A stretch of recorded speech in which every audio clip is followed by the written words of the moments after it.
Lembrando que no original, essa palavra atos, ela não ocorre. O que ocorre é prática, praxeis, porque o livro de Atos, assim chamado na nossa linguagem, é o livro de prática, é a igreja em ação. Começa em Jerusalém e termina na Europa.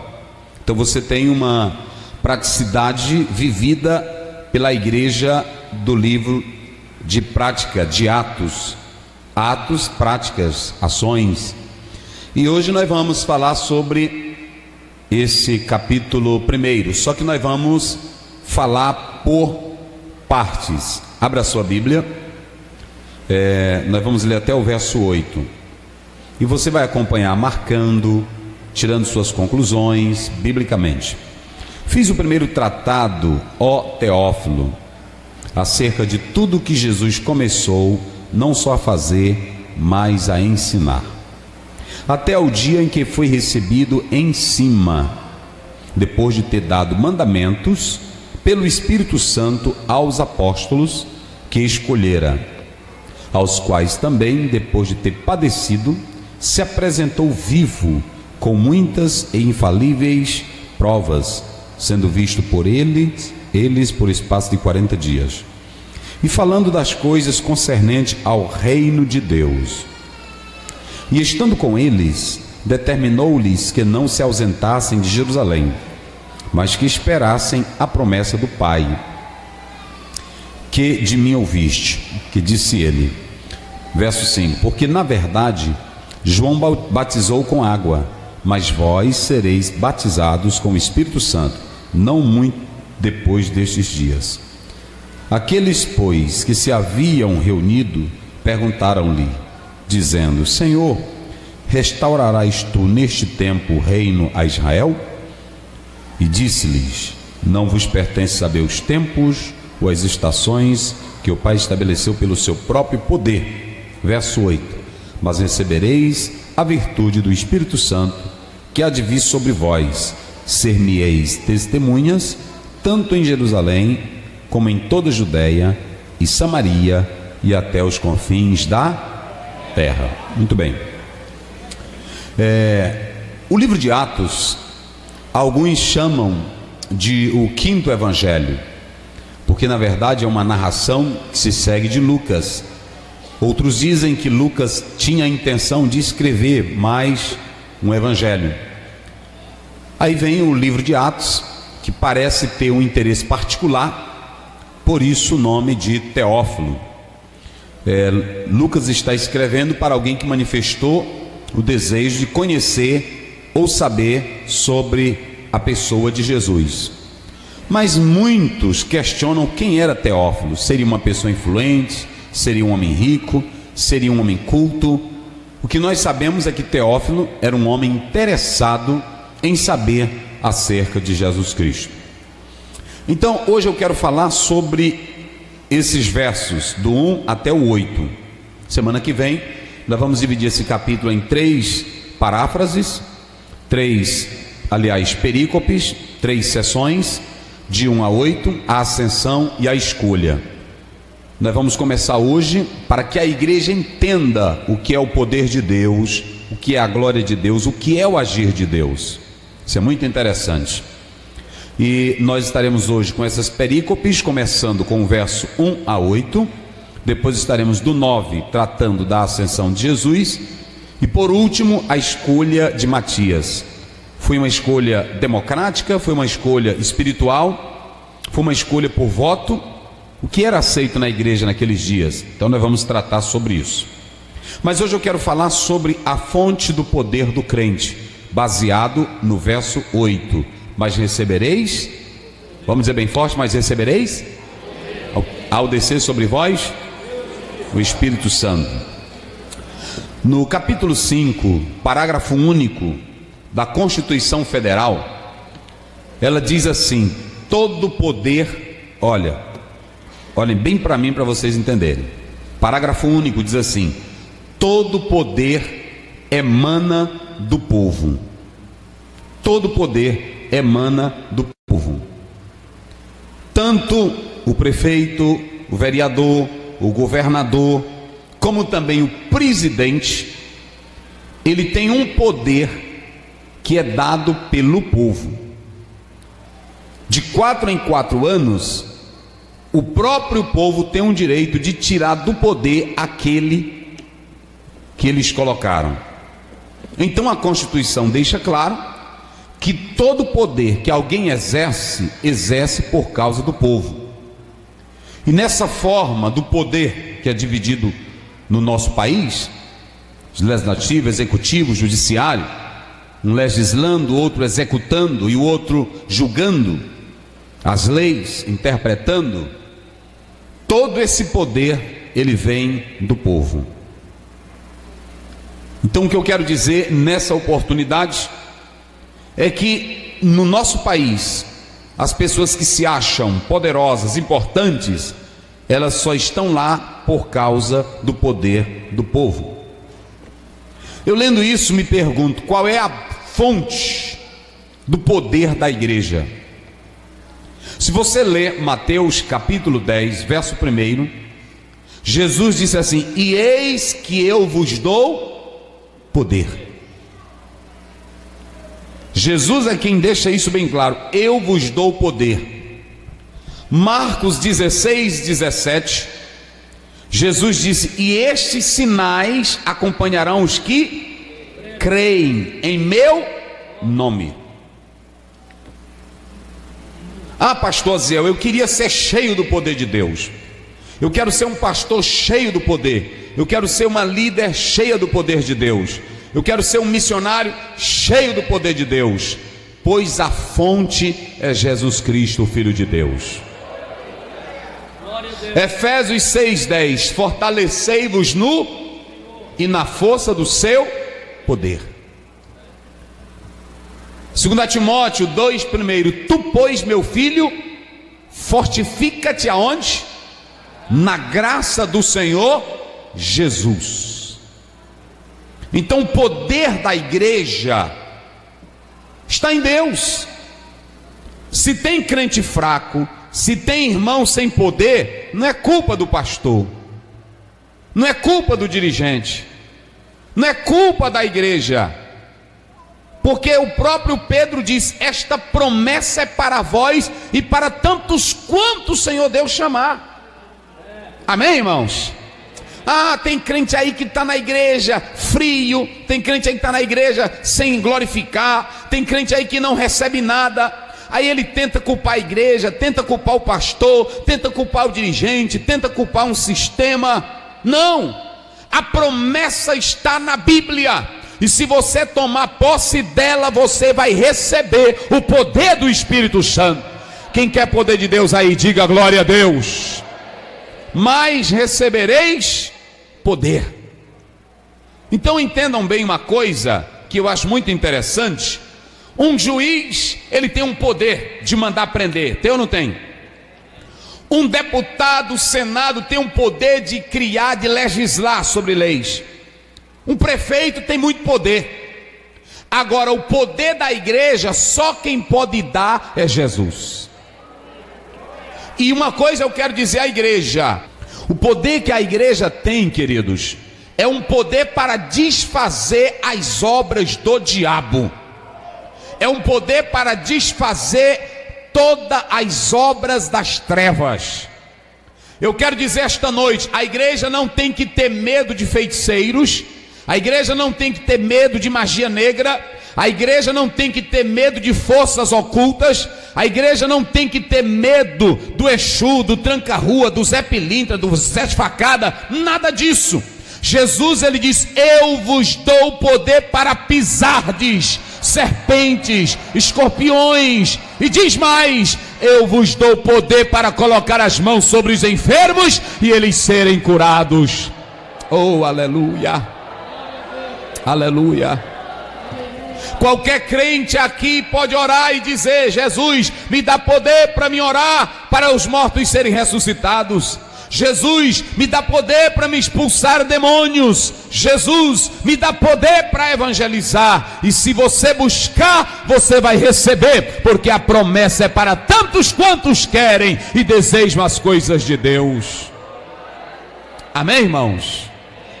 Então, não é culpa de ninguém. Eu quero dizer hoje para o campo do Tirirical: não culpe ninguém. Se tem alguém frio, não é culpa minha. Se tem alguém que não vem culto, não é culpa minha. Se tem alguém que não quer ler a Bíblia, não é culpa minha, porque está na Bíblia. O salmista diz no Salmo 19, ele diz que a palavra do Senhor alegra o coração, e quem medita nela toma posse das bênçãos de Deus.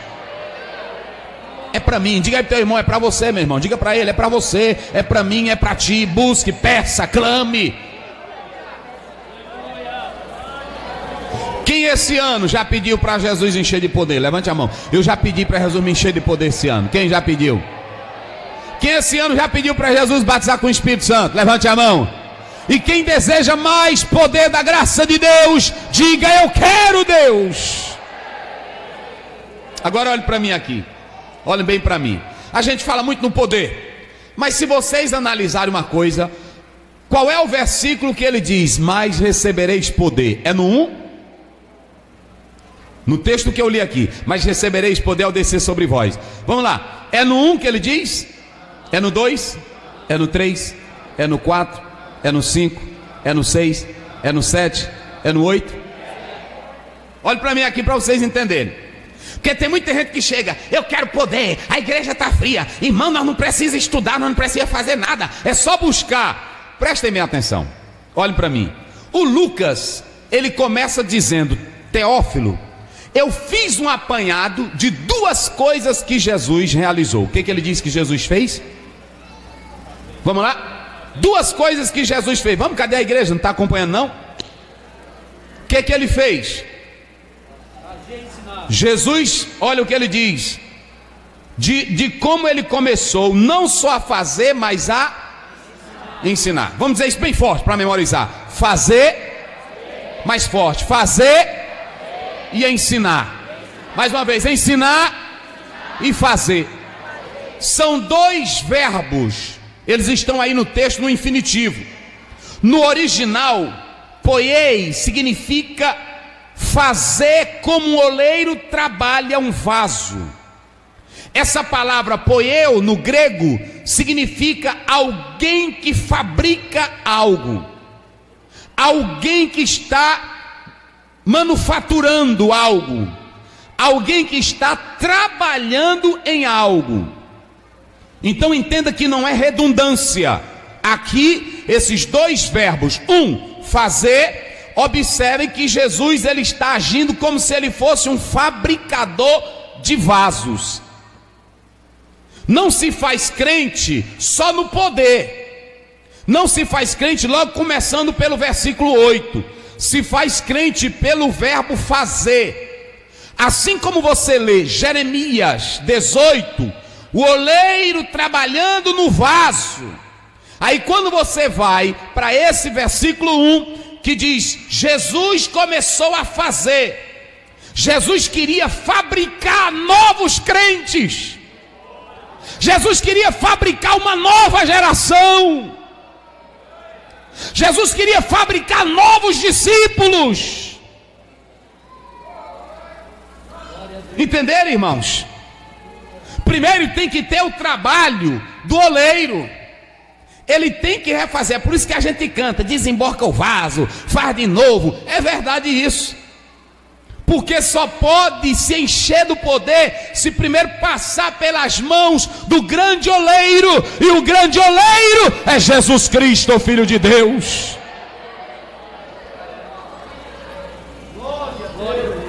Vamos ver aí Atos 7,50, só para os irmãos terem uma ideia. Vamos usar essa palavra do verbo poieu, no grego fazer. Vamos ver o que ele diz. 7,50. Atos. Porventura não fez a minha mão todas estas coisas. Olha aí. Estão entendendo? Aí está sendo usado o verbo fazer. A mão de Deus faz milagre. A mão de Deus abre os céus.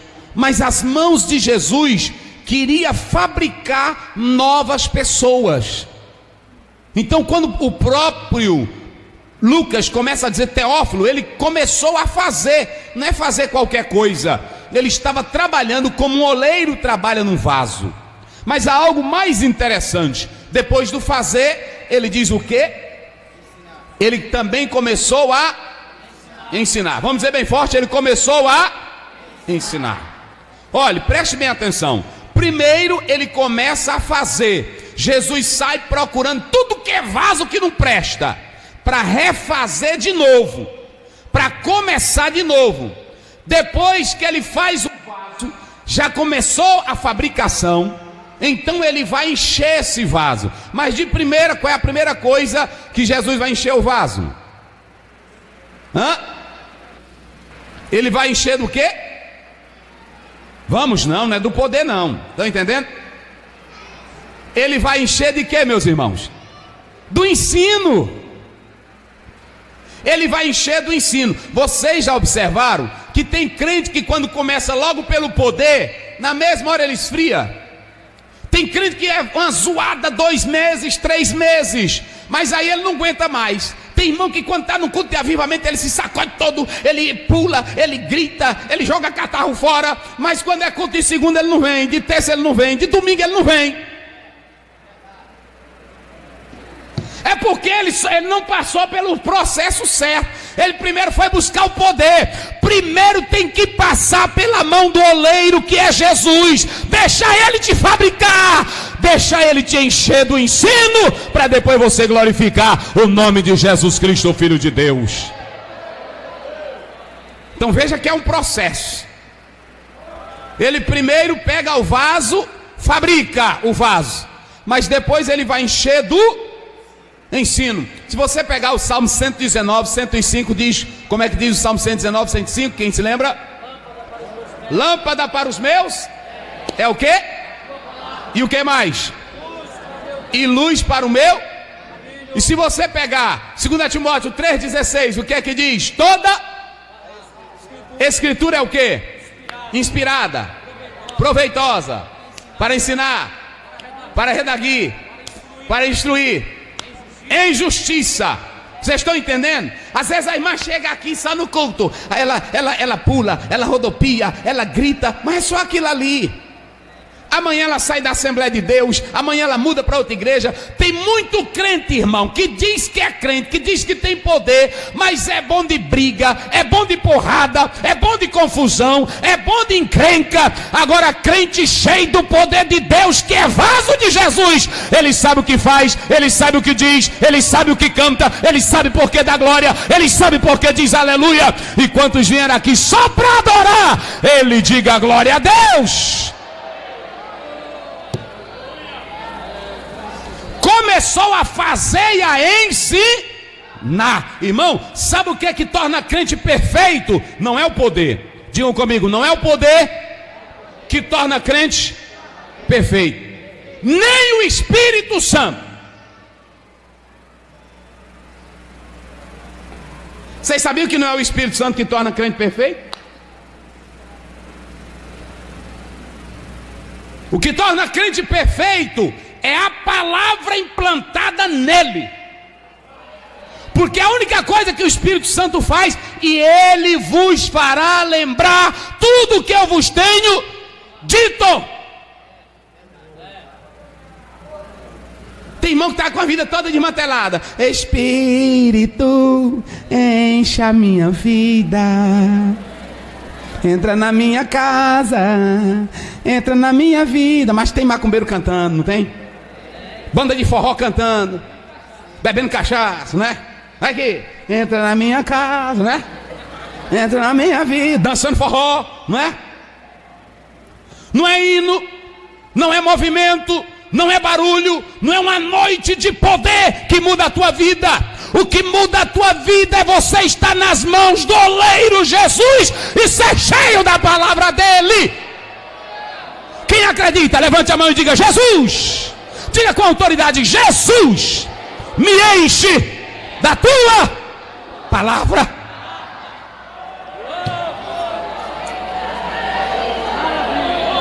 O que nós estamos precisando no Tirirical é de palavra de Deus.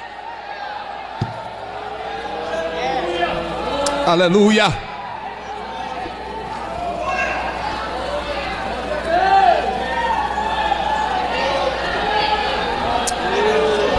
meu irmão, nós falamos que nós vamos começar uma série de ensino da palavra. E crente que é santo e que quer mais de Deus, tem a palavra de Deus aí para ele. Quem glorifica o nome do Senhor, receba a palavra, ame a palavra, viva a palavra, medite na palavra.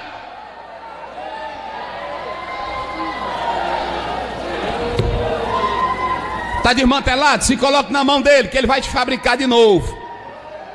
Aí sim, ele começou a fazer e a ensinar. Vamos ver aí Marcos 4:2 e Lucas 5:3. Vamos só usar isso para ver qual era o método de Jesus para modificar o vaso.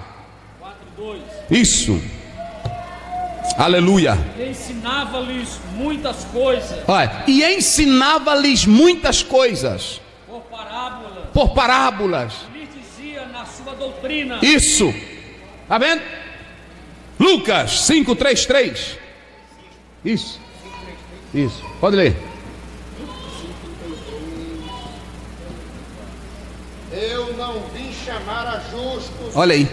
mas sim os pecadores ao arrependimento.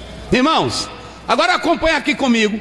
Ele começou a fazer, ele começou a ensinar. O pastor Gerson leu que ele ensinava muitas coisas por parábola. E o pastor Balbino leu que ele não veio chamar justo. Olha, Jesus não chama para a fábrica dele. Olha para cá, olha para mim aqui. Jesus não chama para a fábrica dele quem se acha ajustadinho, chama. Quem se acha todo direitinho, chama.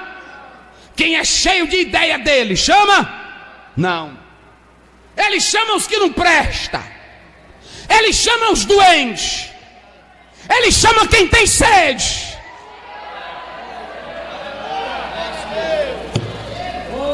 Tem irmão que diz: pastor Zé, o que é que nós vamos fazer? Olha, a gente está lutando com isso, está lutando com aquilo, o irmão não vem, a irmã não vem, a gente está lutando para o irmão ir para o culto. É falta de sede de Deus. Quem tem sede de Deus tem prazer de estar na presença de Jesus. Quem ouviu falar na Bíblia que Jesus fez um culto de cura? Me diga aí. Quem já leu na Bíblia? Me mostre hoje. Eu não vou dizer que nem um Jezeel Gomes, rasgue a Bíblia, se não achar, não. Mas se alguém provar para mim que Jesus fez um culto de cura, aí você vai ver. Nunca. Ele ia pregar a palavra. Aonde ele chegava, a Bíblia diz que a multidão afluía.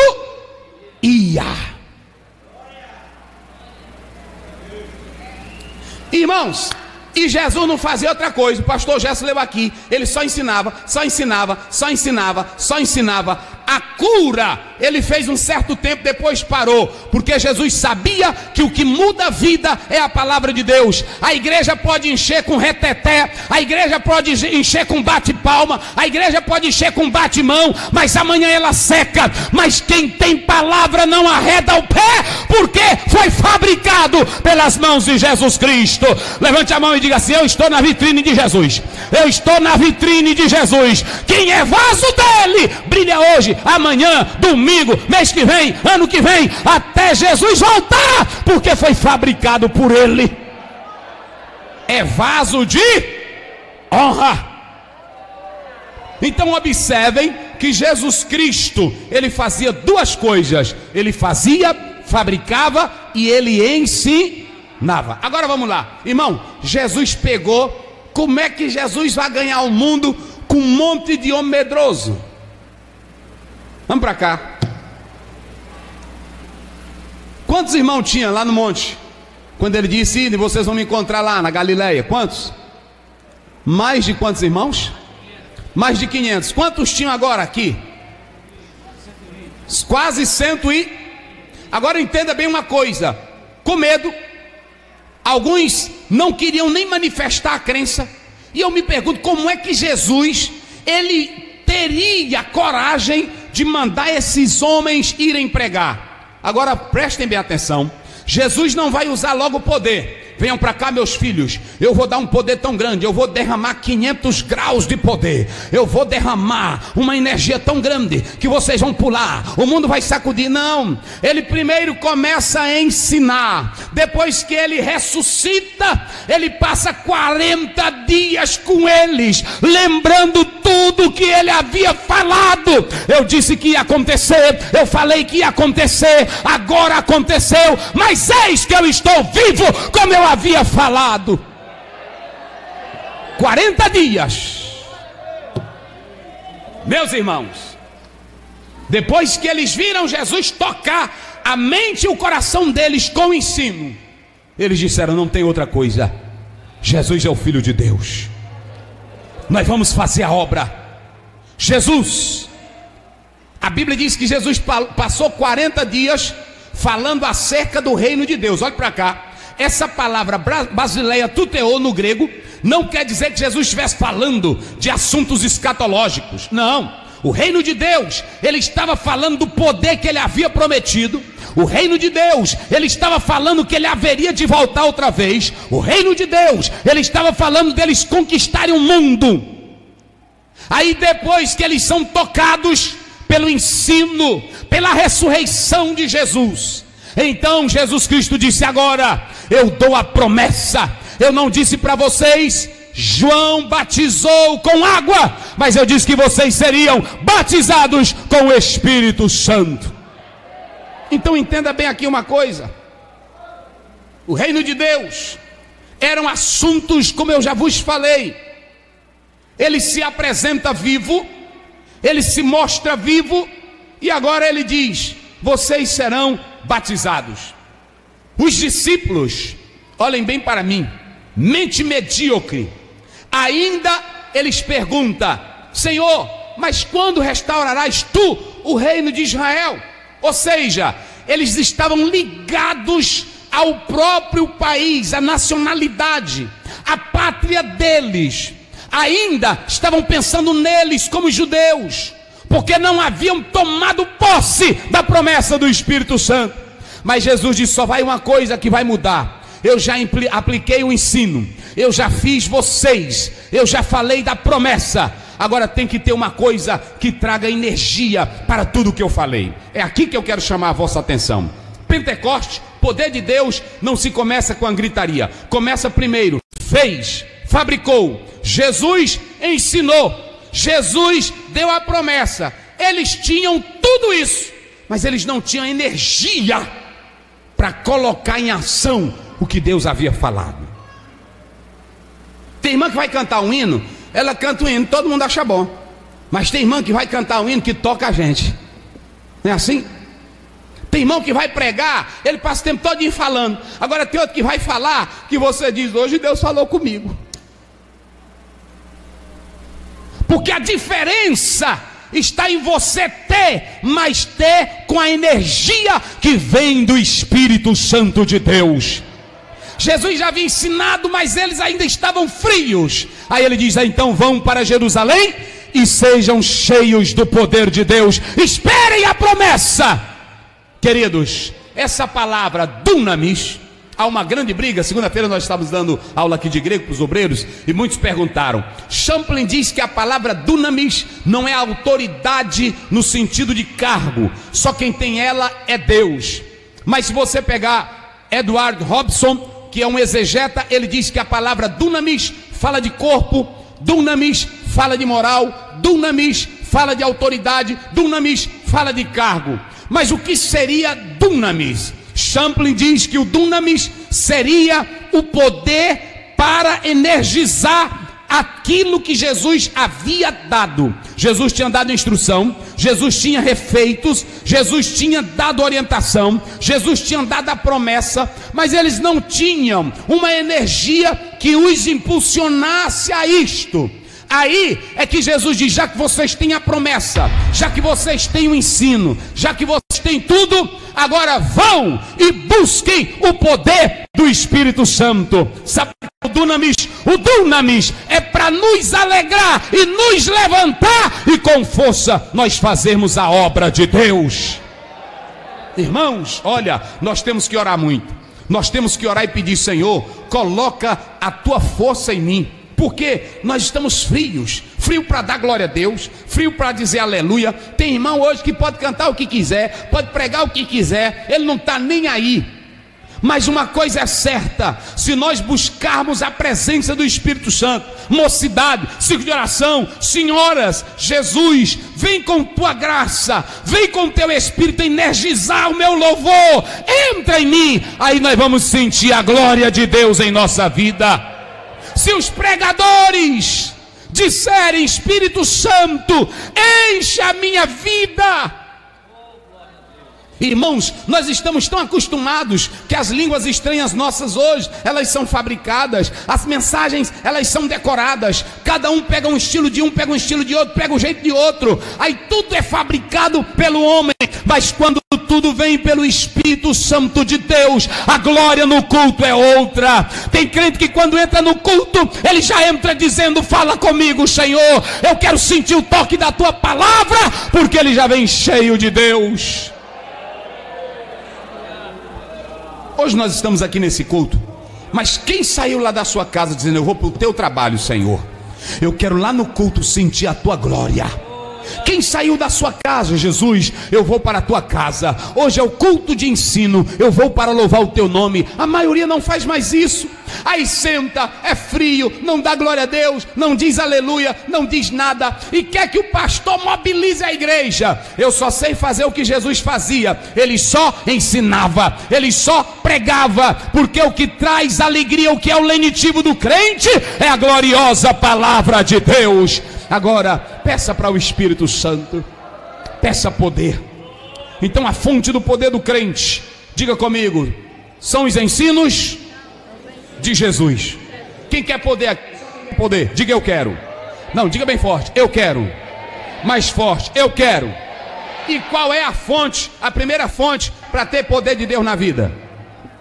Os ensinos de Jesus. Vamos dizer qual é a primeira? Pronto, só basta isso, irmão. Olha, se a moça tem irmão, chega: pastor, eu tenho tanta vontade de Jesus me batizar com o Espírito Santo, mas quantas vezes você lê a Bíblia? Quantas vezes você já tirou para meditar na palavra? Quantas vezes você já parou para ouvir um hino? Quantas vezes você já parou para orar? Quantas vezes você já parou para meditar no que Jesus ensinou?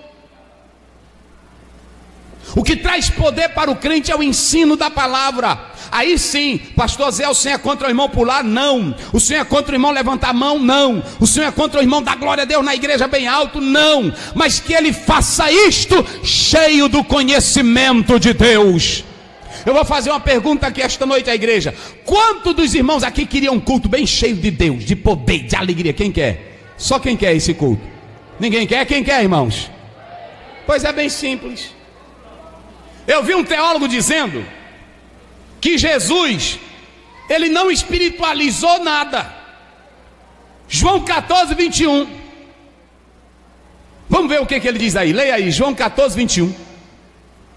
Jesus não foi sensacionalista, e ele não foi cheio de crença utópica, mas ele mostrou que é bem simples ter um culto gostoso. O que diz João 14, 21? Vai, para aí, fica em pé, leia mais alto. Quem está lendo? Vamos lá. Leia.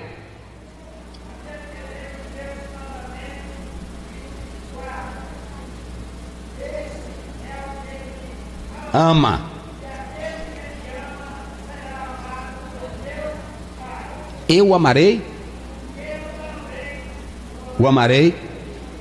E me manifestarei. Ô pastor, eu queria um culto que Deus se manifestasse. Não, meu irmão, é só você guardar os mandamentos. Aquele que me ama guarda os meus mandamentos. Ele será amado pelo meu Pai. Eu também o amarei e me manifestarei a Ele. Sabe por que nós não temos culto hoje de poder? Sabe por que nós não temos culto hoje onde crente chore e glorifique o nome do Senhor? Porque está faltando palavra na vida. E palavra de pastor não funciona. O que funciona é a palavra de Deus. Ela é o abano que tira a sujeira. Ela tira a cinza e faz a brasa voltar a ter fogo outra vez. Levante a sua mão e adore e glorifique o nome do Senhor Jesus. Eu poderia muito bem aqui, meus irmãos, fazer como os pregadores fazem. Eu quero dizer que esta noite, antes de chegar aqui, eu senti uma glória, um mistério, um poder. Mas é só conversa dele. Eu poderia estar no culto aqui esta noite, só contando visão e revelação para alegrar vocês. Mas passa um mês, vocês voltam para o zero de novo. Eu estava, meus queridos irmãos, na África. E lá na África, eu quero dizer para você, tem crente que chora, tem crente que rola no chão, tem crente, mas é só conversa dele. Ah, eu vou no Camboriú eu vou voltar renovado. Vai, aí chega, passa um mês alegre, depois volta a ser ruim do mesmo jeito.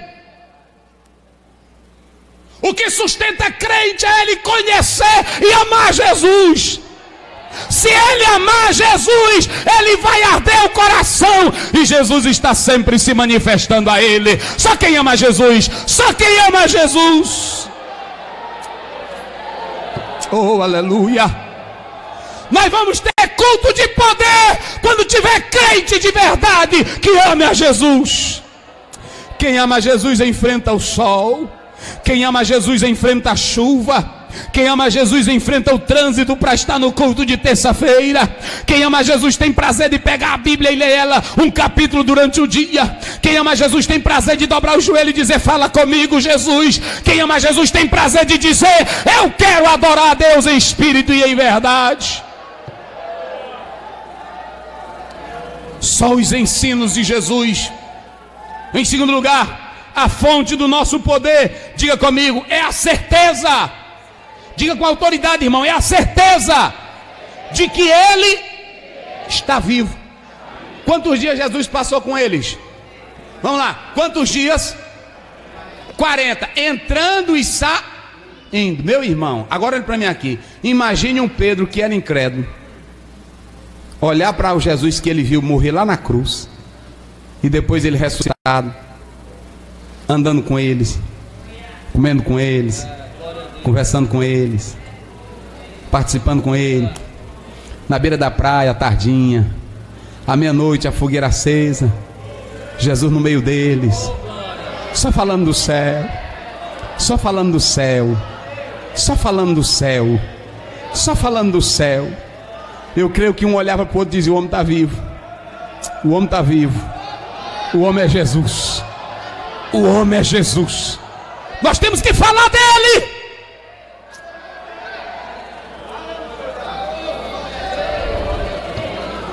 1:18 de Apocalipse: eu que estava morto, mas estou vivo.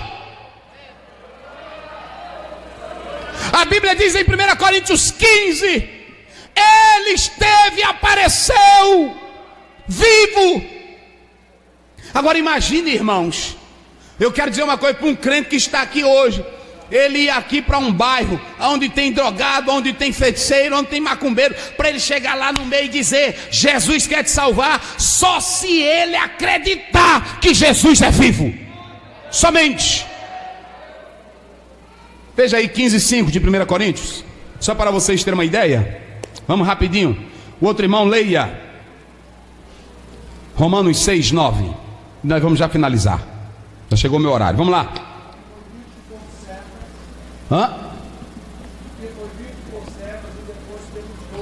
E foi visto por Cefas e depois pelos.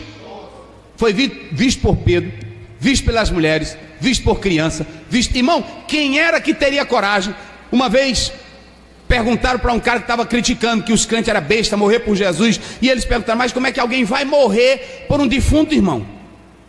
Morrer pelo defunto? Onde é que Pedro ia morrer pelo defunto? Onde é que João ia morrer pelo defunto? Onde é que Tomé ia morrer pelo defunto? Jesus passou, foi 40 dias, eu sou vivo, e eles viram. Lá no capítulo 1 de João, ele diz: aquilo que os nossos olhos viram, as nossas mãos tocaram, o verbo da vida, Jesus Cristo, o Filho de Deus. Agora aqui, ele está dizendo, ele apareceu a muitos. Eu vou só dar um exemplo aqui. A Bíblia diz que estava tudo com medo, lá dentro de uma salinha, todo mundo tremendo, todo mundo agora pronto, vamos calar. Esse Jesus morreu, aí nada, não vai nada acontecer. A porta trancada, aí Jesus entra, shalom, aí diz: paz, paz. A Bíblia diz que uns ficaram suspensos, não tiveram nem o que falar. mas outros glorificaram. Aí eles saíram de lá dizendo para todo mundo: Jesus está vivo, Jesus está vivo, Jesus está vivo, Jesus está vivo. Aí foram na casa do Tomé. Tomé, sim, Jesus está vivo, Ele apareceu a nós. Tem muita gente que bate no Tomé. Eu não bato no Tomé, porque o Tomé foi cabra macho. O Tomé não queria uma crençazinha ré do que ouviu dizer. O Tomé não queria uma crença transferida. Eu disse: rapaz, se eu não ver com as minhas mãos, não estou vendo com os meus olhos e tocar com as minhas mãos, eu não vou crer. Se ele fosse ruim, Jesus não tinha aparecido a ele. Jesus apareceu porque ele queria ser crente. Porque Jesus orou por Pedro. Não orou por Pedro? Mas não orou por Judas, porque Jesus sabia que o Judas não prestava. Aí pronto, sala trancada de novo. Eita, meus irmãos, Tomé vai ser o único homem que vai dizer uma verdade tão profunda que nenhum dos outros disseram. Aí ele entra, passa pelas paredes, todo mundo com medo. Jesus diz: Shalom. Eita, meu Deus. O homem chegou, aleluia. O homem chegou. Tomé. Aí pronto. Olha aqui o meu lado, olha as minhas mãos. Ele não quis olhar. Ele não quis olhar. Ele gritou: Senhor meu e Deus meu. Aleluia. Eita, meus irmãos, o que está faltando é Deus mexer conosco. Quando Ele mexer, nós vamos gritar: Senhor meu e Deus meu. Oh, aleluia. Ele depois se tornou um grande pastor, morreu por amor a Jesus. Mas Jesus diz: bem-aventurados os que não viram e creram. Quem acredita nesse Jesus? Quem acredita que Ele batiza com o Espírito Santo? Quem acredita que Ele está vivo? Busque a promessa, busque o poder. E eu vou finalizar. A terceira e última fonte do nosso poder, digam comigo, é a promessa. Diga bem forte: é a promessa. Qual é a primeira fonte? Não, qual é a primeira fonte? Vamos lá, qual é a primeira fonte? Segunda fonte, a certeza que Ele está vivo. Terceira fonte, Irmão, o mundo só se mantém em pé por causa da promessa, não é assim? Nunca o governo conseguiu resolver o problema financeiro do mundo, mas tudo vem se mantendo na promessa.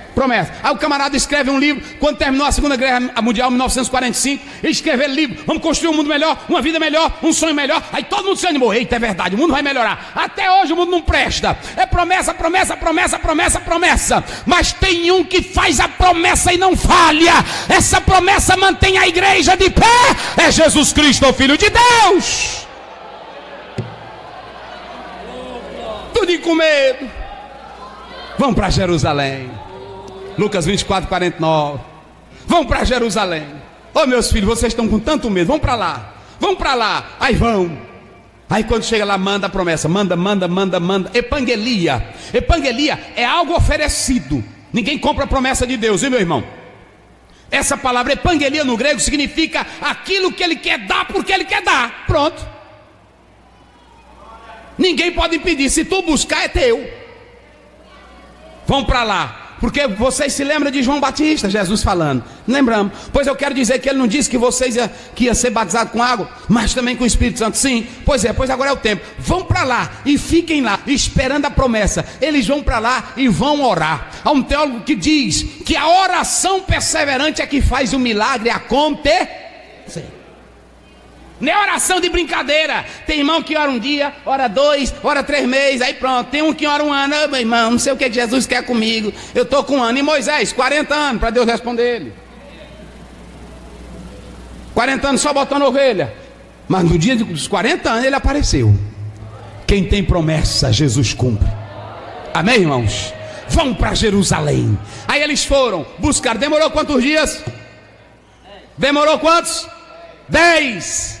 Mas meus irmãos, parece que eu estou vendo. Jesus Cristo, ele disse lá em Mateus 3, se você ler depois, 3:11, ele falou que todos iam ser batizados com o Espírito Santo. Batizados com o Espírito Santo e com fogo. Há uma confusão tremenda. É um batismo com o Espírito Santo, acontece, mas acontece o batismo de julgamento para aquele que não crê, para aquele que não acredita, para aquele que julga as coisas de Deus de qualquer maneira. Então quero dizer esta noite, a Bíblia diz em Lucas 24: ficai na cidade até que do alto sejais revestido de poder. Eu quero lançar um desafio hoje.